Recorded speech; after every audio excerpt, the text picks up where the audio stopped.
such a hot button issue, human trafficking. It's happening in communities all across the country, and it's happening here.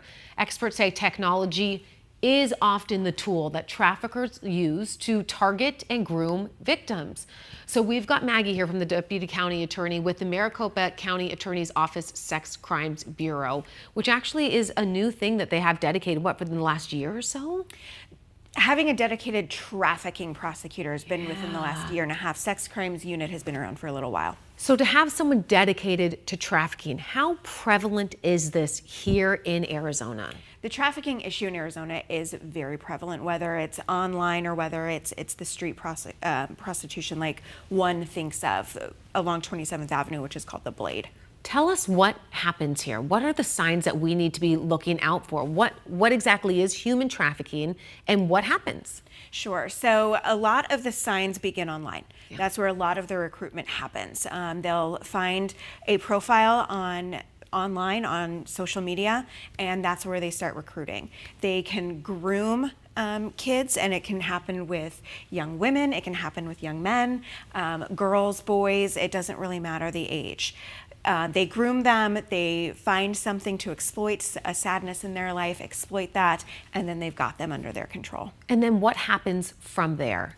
From there, it's, I'll come pick you up. Where do you live? Give me your address. They come and get them, and then once they have them in their control, they won't let them go. And then they can control them in all sorts of ways, whether that be with alcohol, drugs, force, threats, violence, or a promise of love. See, and Maggie, parents who might be listening, even myself, thinking, not in my neighborhood, this isn't happening here, but it really is. And online tools have made it so much easier for these traffickers to get into contact with unassuming kids. Absolutely, absolutely. It can happen to your next door neighbor. It can be happening to your child in their bedroom. Yeah. So checking their social media, making sure that they are not using technology behind closed doors. If you notice an increased dependency on always having to be online, if you notice gifts coming, if you notice all of a sudden they have more money, you don't know where that money is accounted from, that can be signs that they may be getting recruited. What are some of the things that take parents really off guard when you tell them, like, hey, you've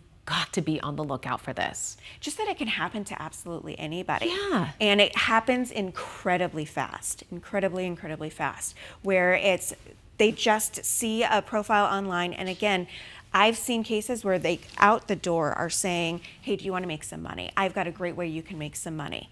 Or if kids tend to share way too much online. Right? Absolutely. So if they say, I'm really sad about XYZ, yeah.